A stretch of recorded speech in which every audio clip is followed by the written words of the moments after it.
예, 우리 좌우에 계신 분들과 서로 인사하십시다. 이렇게 축복하며 인사하면 좋겠습니다. 하나님의 사랑이 우리를 강건하게 하십니다. 인사하십시다.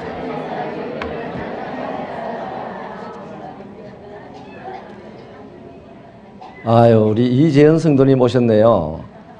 얼굴이 환해졌습니다. 너무 감사합니다. 하나님의 사랑은 우리를 강건하게도 하시고 또 우리를 강군하시기도 합니다. 하나님이 우리를 왜 건강하게 만드실까요? 뭐 싸움 잘하라고요? 그래서 큰 땅 차지하라고? 그런 건 아닐 것 같아요. 우리가 건강해서 하나님이 원하는 일을 많이 하라고 건강의 은혜를 주실 줄로 믿습니다. 그래서 그 강군이라는 것은 하나님이 강하게 요구해라 하는 건데요. 이 마지막 시대에 세상에 내놓으라 하는 세력들 또 사람들이 워낙 많은 이 시대에 기죽지 마시고 하나님 한 분 때문에 담대하게 살아가실 수 있는 여러분 되시기를 바랍니다. 오늘은요, 이사야서에서는 바벨론의 멸망에 대한 언급을 이제 마지막으로 하는 내용인데요.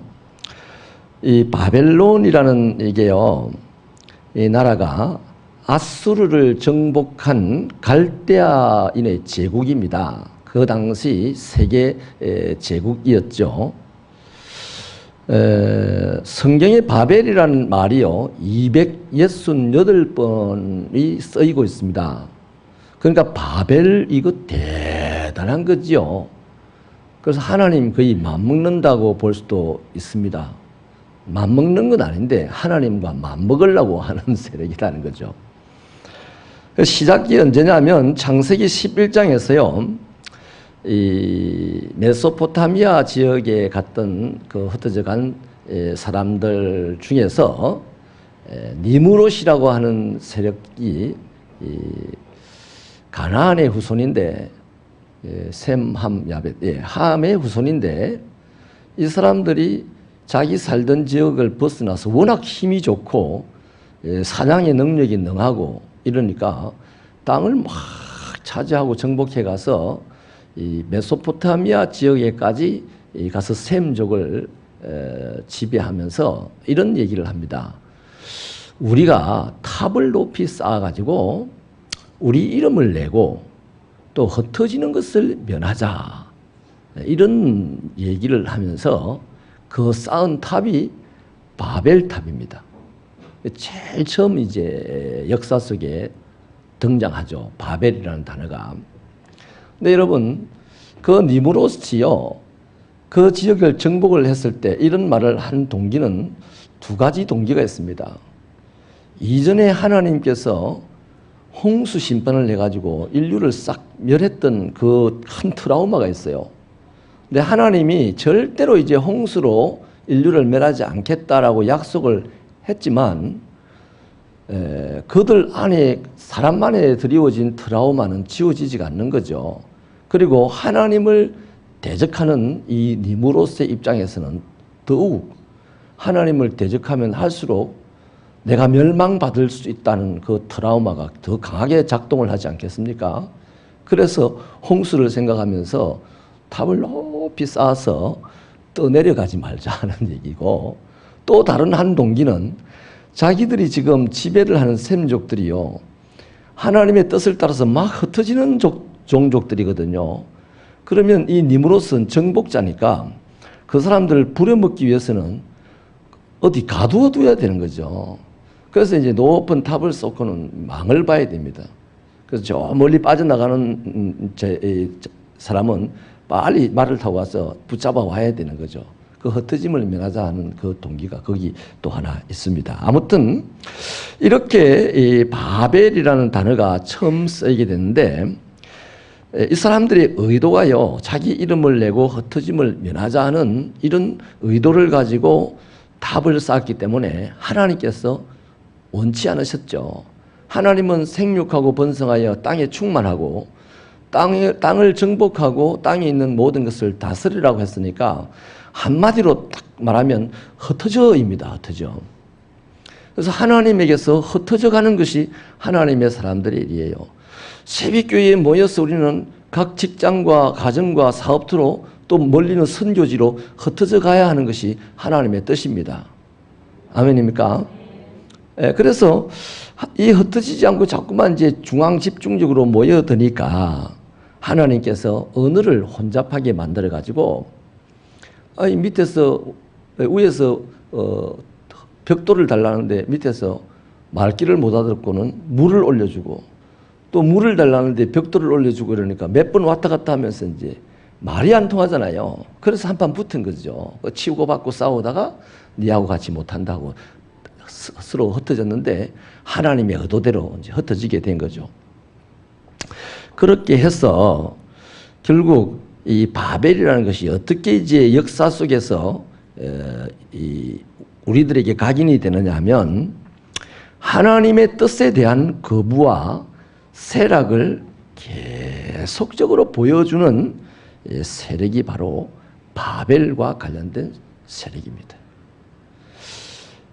다시 말합니다. 하나님의 뜻을 거부하여서 끊임없이 세락의 길로 빠져가는 세력이 바로 바벨이다.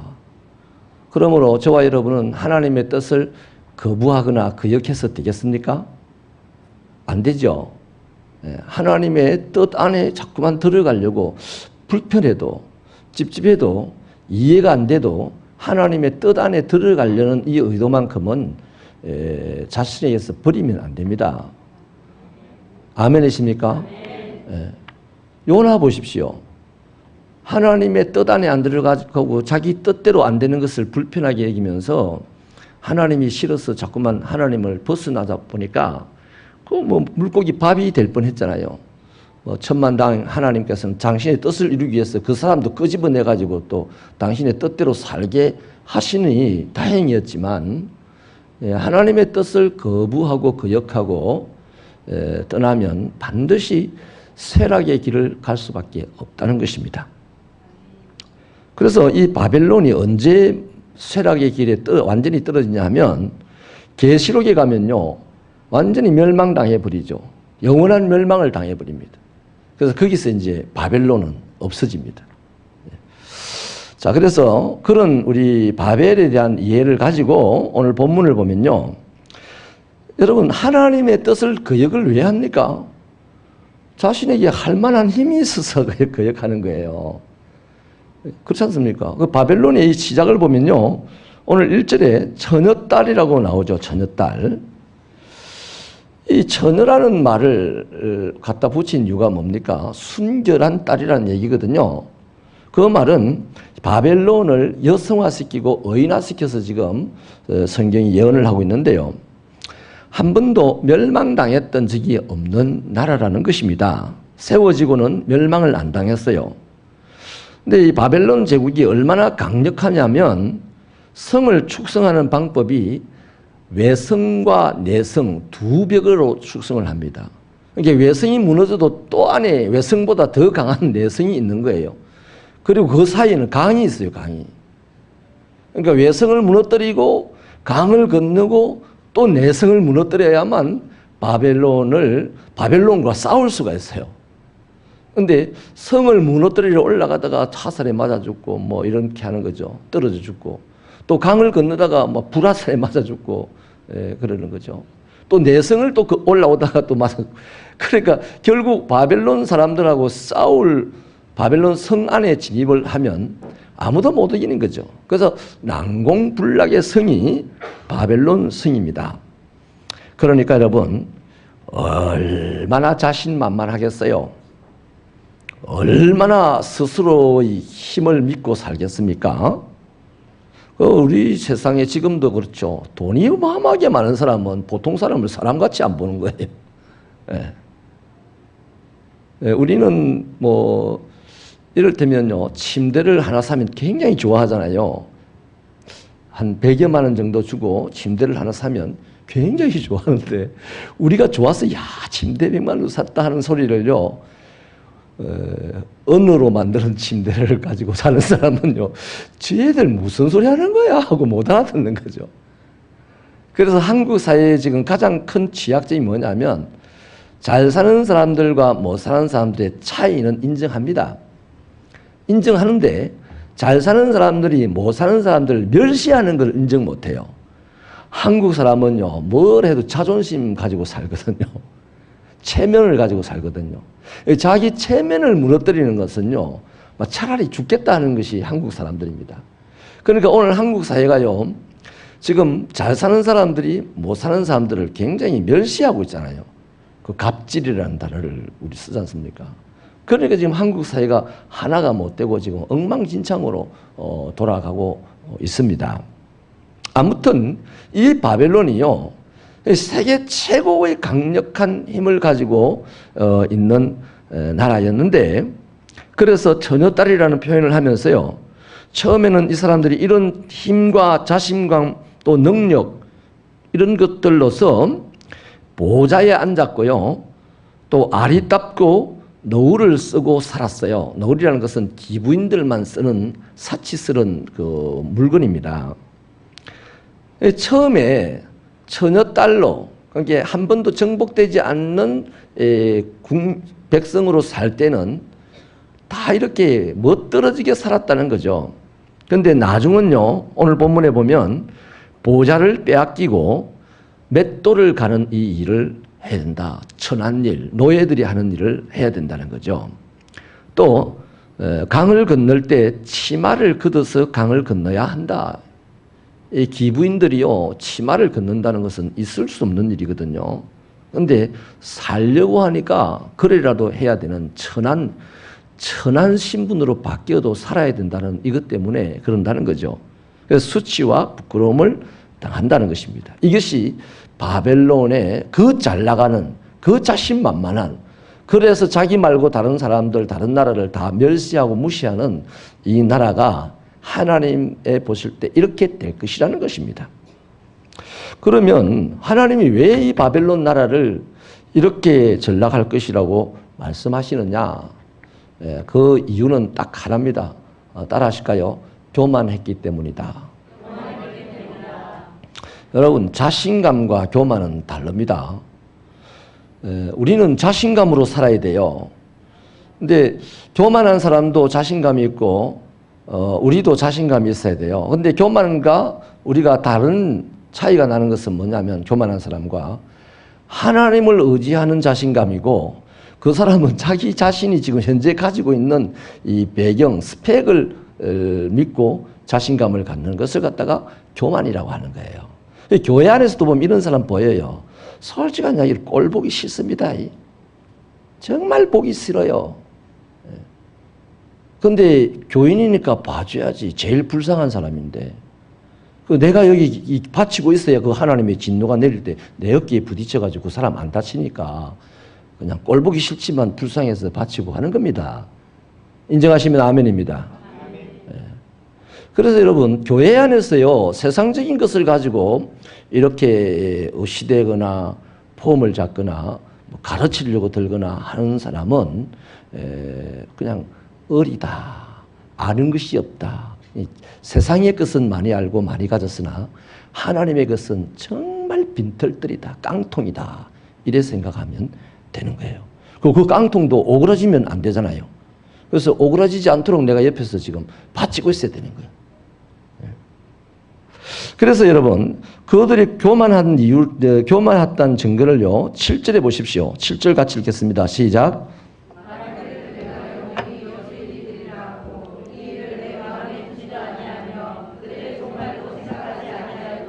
아멘. 이 사람들이 지금 여주인, 영원한 여주인이 될 것이다라고 스스로 합니다. 그 다음 8절 보면요, 여기서 나뿐이다, 나 외에는 다른 이가 없다, 이렇게 말을 하죠. 그러니까 자기 외에는 사람도 신도 없다는 얘기죠. 그 세 번째는요, 하나님을 대체할 것을 많이 가지고 있다라고 자신합니다. 그게 12절부터 13절에 있는 내용인데, 뭐 주문을 가지고 있다든지 주술을 할 줄 안다든지 또 계략이 뛰어나다든지 점성술에 밝다든지 그 당시에 과학과 지식이 자기들에게 충만하다는 얘기죠. 여러분, 오늘도요, 하나님의 은혜, 하나님의 사랑, 하나님의 은혜를 이런 것들로 대체하려는 시도가 많이 있어요. 제일 문제가요, 휴머니즘으로 하나님의 사랑을 대체하려는 시도가 엄청나게 많습니다. 그래서 교회 안에서 서구 교회에서는 지금 동성애를 다 받아들이고 동성애자 목사님도 안수하고 이래요.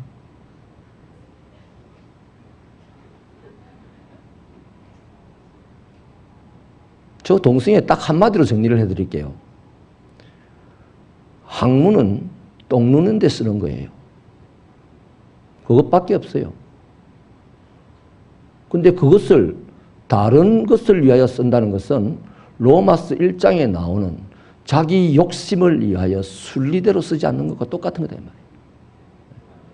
이렇게 이해하고요, 동성애를 배격할 수 있는 무장을 하시기 바랍니다. 또 동성애자들 두드려 패라는 얘기가 아니에요. 여러분의 자녀들이 동성애 속에 들어가지 않도록 하라는 얘기입니다. 지금 우리 중학생들요, 34%가 성적 경험을 했다고 합니다. 그 중에 또 30%가 동성애 경험을 한 번이라도 해봤다고 고백을 합니다. 심각한 거예요. 내 아이들이 언제 넘어갈지 몰라요. 언제 넘어갈지 몰라요. 그러니까 그냥 딱 한마디로 정리할 수 있는 우리들의 노하우를 가지고 살아야 된다는 겁니다. 아멘이십니까? 자, 이렇게요, 하나님을 대체할 만한 것들이 바벨론에는 많았다 이 말입니다. 과학으로 하나님의 심판을 대체한다. 뭐 이런 거예요. 종말을 대체한다는 거죠. 이런 것들이 바로 하나님 보실 때 교만했고, 그러한 것 때문에 좀 전에 처음 밝힌 대로 보좌에서 떨어지고 천민으로 살게 되고 결국에는 몰락을 하게 된다는 얘기입니다. 근데 거기에 대한 이 사람들이요, 영원히 주인이 될 것이다, 나뿐이다, 나 외에 다른 이가 없다, 하나님을 대체할 것이 나에게는 많다라고 이런 얘기를 누구한테 했냐? 하나님의 백성들에게 했다는 얘기예요. 그래서 그 실정을 6절부터 7절에서 얘기해 주는데요, 우리 수고스럽지만 6절 7절을 같이 읽어주시겠습니다. 시작.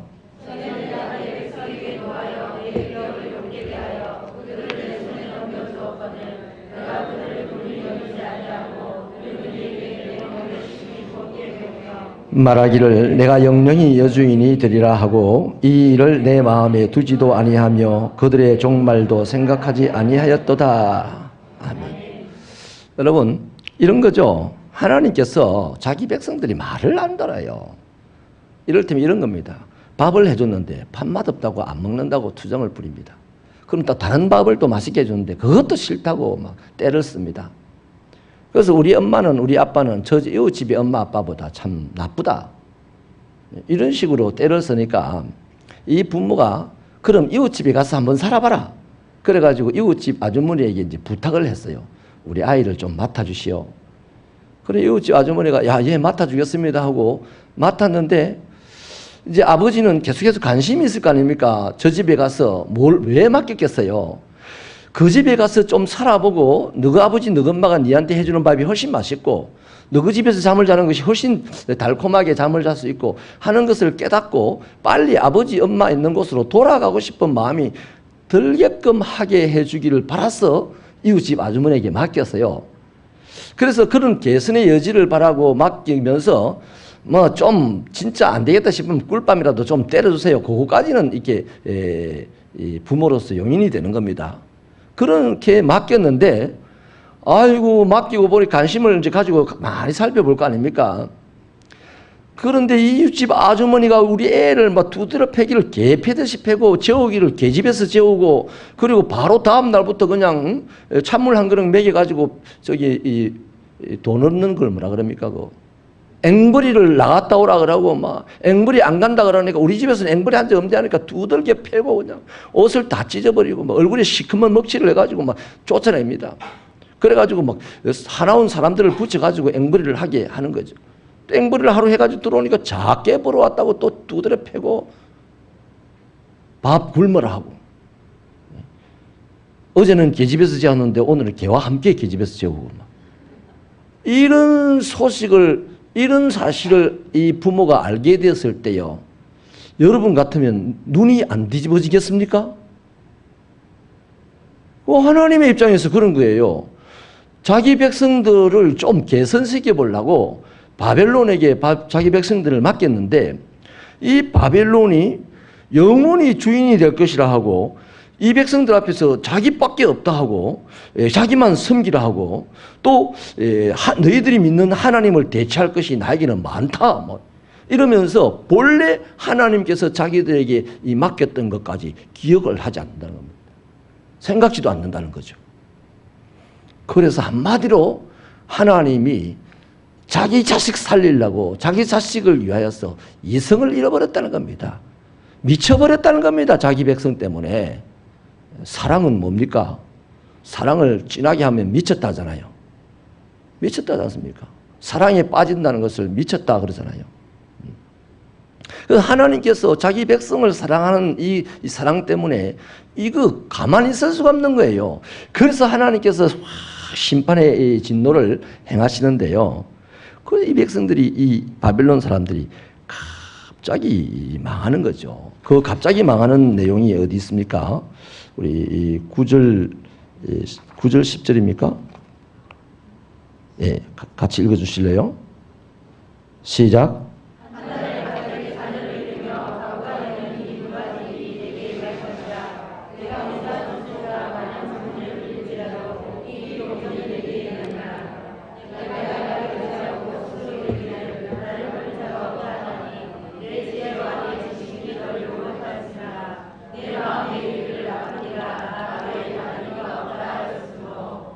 아멘. 갑자기 자녀가 죽어버리고, 갑자기 남편이 죽어버리고, 갑자기 가부가 되고, 정신을 잃어버리고, 이걸 갑작스러운 재앙을 하나님이 퍼부은 거죠. 여러분, 홍수 심판 120년의 기간을 주었지만 홍수 심판이 임하는 순간은 갑자기 임하지 않습니까? 심판이라는 건 다 그래요. 북이스라엘의 멸망 계속해서 안 된다 그러지 마라, 돌아와라 했는데, 오랜 시간 동안 선지자를 보내서 그렇게 설득을 했는데 안 들으니까 갑자기 아수르가 와가지고 멸망을 시켜버리잖아요. 이 바벨론도 마찬가지입니다. 문제는요, 갑자기 이런 재앙을 만났는데 이 재앙의 원인을 몰라요. 모를 수밖에 없죠. 하나님의 의도를 이미 잊어버렸는데, 자기가 괴롭히고 왕노릇하고 하나님 노릇했던 이 이스라엘 백성들을 하나님께서 자기들에게 맡겨주었는데 그것을 이미 잊어버렸는데 자기들이 오늘 재앙을 당하는 이유를 어떻게 알겠습니까? 모르죠. 오늘 이 시대를 살아가는 우리들도 마찬가지입니다. 우리가 하나님을 잃어버리면요, 하나님을 잊어버리면 잊어버린 만큼 문제 해결할 능력이 없어요. 그래서 여러분, 하나님을 잊지 않게 하기 위해서 주의 종들을 보내서 끊임없이 설교를 하게 하는 겁니다. 새벽에도 하게 하고 저녁에도 하게 하고 금요일, 수요일, 주일날 오전, 오후로 하게 하는 거예요.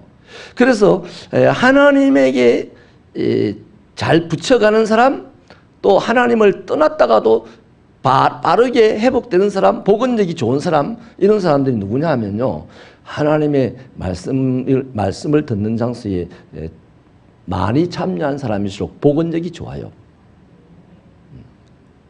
그래서 하나님 말씀 귀한 줄로 여기시기 바랍니다. 이 부분에 여담이라 곁가지 이야기이기도 합니다만 이 부분에 조금 더 강조하기 위해서요, 마르다와 마리아를 제가 소개를 해볼게요. 예수님이 자기들 집에 왔습니다. 마르다, 마리아, 예수님 너무 사랑했습니다. 사랑하고 존경하는 예수님이 자기 집으로 오니까 이 마르다와 마리아가요, 이런 식으로 행동 반응이 달라집니다. 마르다는 주님에게 밥을 맛있게 해드리려고 주방에 갔습니다. 마리아는 주님의 말씀을 들으려고 주님의 발치에 앉았습니다. 그러니까 여러분, 발치에 앉았다 그러면 주님이 발 한 발 내밀면 닿는 자리에 앉았다는 얘기예요. 그러니까 주님이 또 하나님 나라에 대해서 열변을 토할 테니, 건장한 남성의 입에서 열변을 토할 때 침이 그냥 거품이 그냥 하염없이 떨어질 겁니다. 그 멀쩡한 아가씨가 말이죠. 그 침세례를 받을 때 지저분하게 느껴질 수도 있을 거예요. 또 주님의 발에는요, 온갖 우리말로 쓰레빠를 신고 다녔기 때문에요, 샌들을 신고 다녔기 때문에 먼지가 형편없이 붙어 있었을 겁니다. 그 지저분한 걸 아가씨가 본다는 것이 힘들었을 거예요. 그런데도 불구하고 주님의 가장 앞자리에서 침세례를 받으면서 주님의 발냄새가 얼마나 났을지 모르겠지만 발냄새를 맡아가면서 그럼에도 불구하고 하나님의 말씀을 들었어요. 그런데요, 그 다음 어떤 일이 일어납니까? 어찌 보면 마르다가 훨씬 더 예수님을 사랑한 것 같아요. 예수님에게 먹을 음식을 준비를 했으니까. 그런데 예수님과의 거리는 누가 가깝죠? 마리아가 훨씬 가까워요. 방 한 개 차이의 거리가요, 어떤 결과를 몰고 오냐면 한 30-40분 지났을까요? 밥이 되는 시간이 한 1시간 정도 보면 30-40분 좀 지났을 때에 마리아의 마음에 마르다의 마음에 불편한 생각이 들잖아요. 그래서 슬슬 부하가 치밀어 올라서 예수님에게 이런 말을 합니다. 주님, 지혜를 나에게 보내셔서 나의 일을 도우게 하소서. 아니, 지금 선생님 중에 선생님 예수님에게 이래라 저래라 시키고 있어요.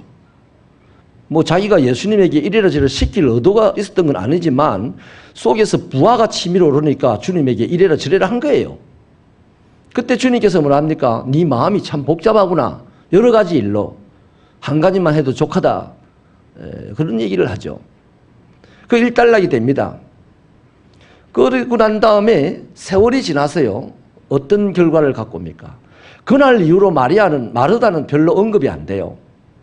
근데 마리아는 그 훗날 예수님의 장사를 치기 며칠 전에 예수님에게 찾아가서 자기가 평생에 벌어모은 향유를요, 가서 벌면 향유 사서 병에 붓고 벌면 이렇게 매일 벌이를 향유를 사다 모아서 재산으로 관리하고 있는 이 향유를 들고 예수님에게 찾아갑니다. 오라고도 안 했는데 그 바리새인의 집에 찾아가요. 그리고 다짜고짜 예수님의 발에다가 몽땅 들어붙고는 자기 머리로 그 예수님의 발을 닦습니다. 우리 같으면 이러지 않겠습니까? 한 서너 방울만 떨어뜨려주고 그 향유기름이 예수님의 발에 다 퍼지게 하기 위해서 내 머리를 더 세게 비비면서 주님, 이게 내 재산입니다. 이게 내가 피 같은 것입니다. 주님. 이래놓고 또 갔다가 다음날 또 올기라. 그 예수님이 이제 십자가에 못 박혀 죽는 전날, 주님, 십자가에 죽으면 안 됩니다. 내가 아직 향유를 다 못 들었어요. 이딴 소리들을 할 수가 있을 거예요. 째째한 신앙인은. 근데 이 마리아는요, 얼마나 통이 컸는지 몰라요. 아주 통 크게 한 번으로 탁 부어놓고는 끝내버렸습니다. 이 통 큰 마리아의 신앙을 보고 통 큰 예수님이 자신의 몸을 단번에 우리에게 주셨듯이 이 통 큰 분이 통 큰 사람을 아는 거예요. 그래서 이 마리아를 칭찬하기를 이 복음이 전거될 때마다 이 여인의 얘기를 해라고 하잖아요. 그 결과적으로 따지고 보니까요, 처음 시작은 마르다가 훨씬 예수님을 사랑한 것 같아요. 마리아는 별로 예수님을 안 사랑한 것 같습니다. 그냥 말씀만 좋아했던 것 같습니다. 근데 그 결국은 어떻습니까? 마리아는 전부를 드리는 사람으로 성장을 하였고 마르다는 더 이상 별로 언급이 안 되는 사람이 되었습니다. 무슨 차이일까요? 마리아도 예수님 사랑했고 마르다도 예수님 사랑했어요. 무슨 차이일까요? 방 한 칸 차이입니다. 방 한 칸 차이로 그렇게 인생의 결과가 달라지더라는 거예요. 여러분이요, 말씀을 들으러 오시는 것이 예배 오는 거 아닙니까? 특히 개신교는요, 말씀의 종교를 해도 과언이 아닙니다. 말씀을 듣기 위하여서 앞자리에 앉으려는 몸부림이 있으시기 바랍니다. 별개 신앙입니까? 그런 거 하나하나가 신앙입니다. 뒷자리에 앉으면요, 설교자의 입술도 보이고 앞사람의 뒤통수도 보이고 뒷자리에 앉을수록 뒤통수가 더 많이 보이죠? 그럼 우리의 의식도 많이 흐트러지게 되어 있습니다. 방 한 칸 지나서 주방에 있는 이 마르다의 의식이 많이 흐트러지듯이 당연한 겁니다. 나는 천리 밖에서도 의식이 안 흐트린다고요? 순 거짓말인 겁니다. 그 자만심입니다. 하나님 없는 자신감이죠.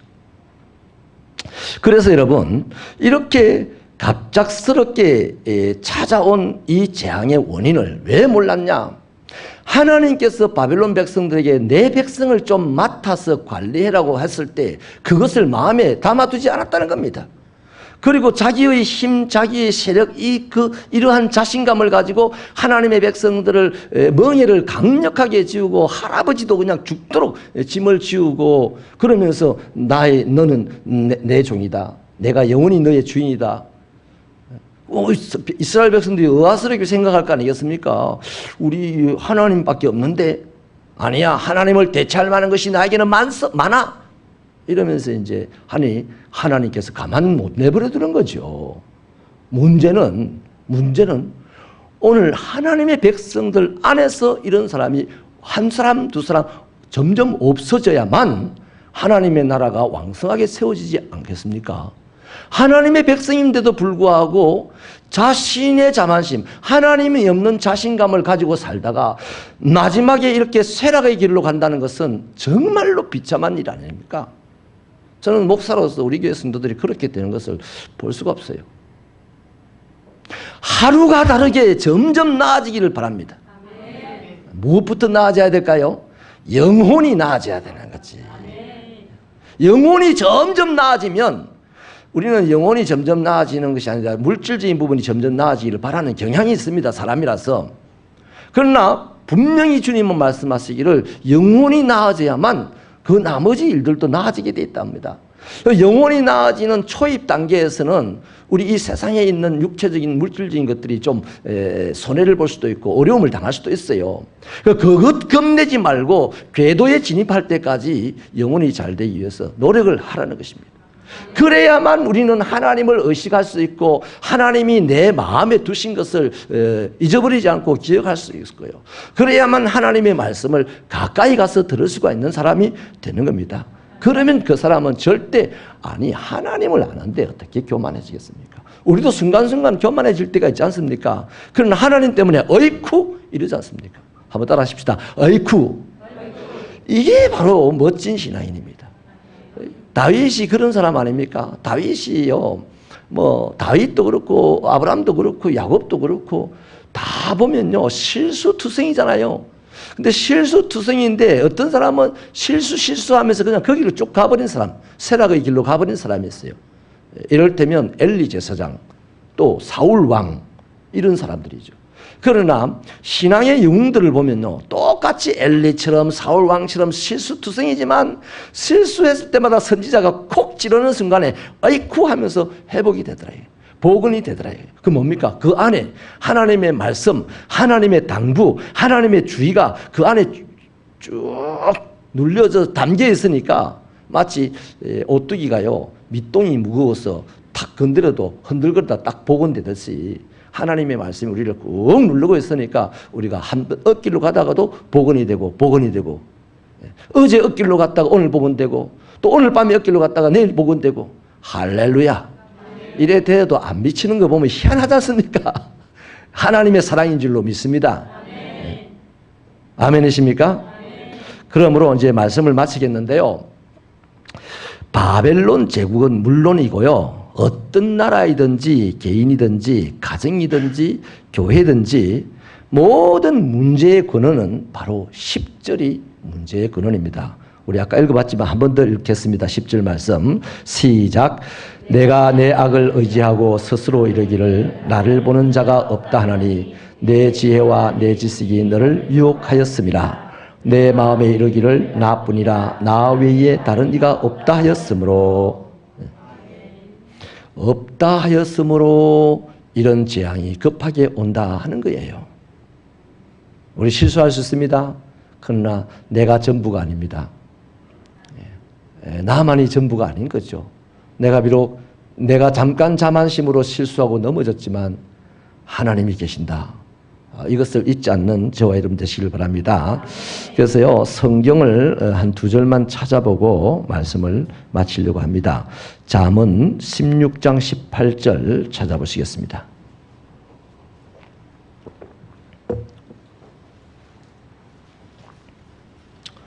잠언 16장 18절 찾았으면 같이 읽습니다. 시작.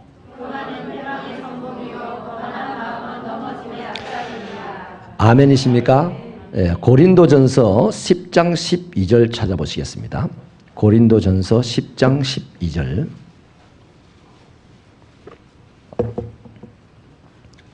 자, 찾았으면 시작. 아멘. 자, 이 사실을 아셨다면요, 우리 이것 한 가지도 분명하게 아실 겁니다. 우리는 수시로 교만의 유혹에 빠져서 넘어질 줄도 모르고 막 우쭐거리죠. 망할 줄도 모르고 막 다 할 수 있는 것처럼 하죠. 그러나 그럼에도 불구하고 예수께서 이 땅에 오셨다는 것은요, 인간의 방법과 인간의 지혜와 노력으로 승리하고 구원받을 수 있는 길이 없다는 것 아니겠습니까? 그렇기 때문에 예수님이 오신 거 아니겠습니까?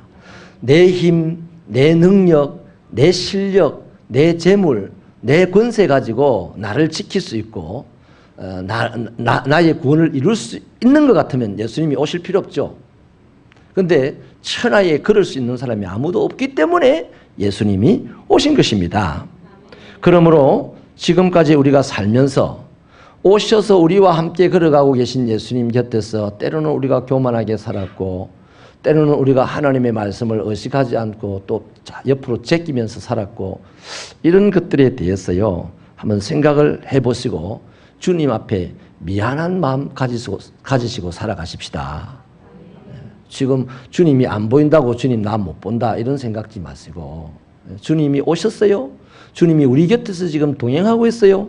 그러므로 때로는 내가 자만심에 빠지고 교만에 빠지고 내 실력 의지하고 살아갈 때, 그런 때 생각날 이런 말씀을 통해 생각날 때 주님 참 죄송합니다. 한번 따라할까요? 주님 참 죄송합니다. 이런 말 자꾸 잘 많이 하면서 다녀야 돼요. 내가 막 뭐 아는 것 같이 막 설명하고 막 이런 말 많이 안 해도 돼요. 주님 정말 죄송하네요. 또 옆에 사람 보고도 죄송합니다. 뭐 이런 거요. 그러면 내가 뭐 큰일 날 줄 아시는데 안 그러면 큰일 납니다. 안 그러면 어느 날 갑자기 큰일 나는 거죠. 그래서 이제는요, 하나님 은혜 말고는요, 우리가 구원받은 것 낙은 자체하고 이 세상에서 아름답게 또 행복하게 또 승리하며 살아갈 수 있는 방법이 없다는 것을 알고 하나님의 말씀에 순종하면서 한 걸음 한 걸음 갈 수 있는 우리 새벽교회 성도들이 되시기를 축원합니다.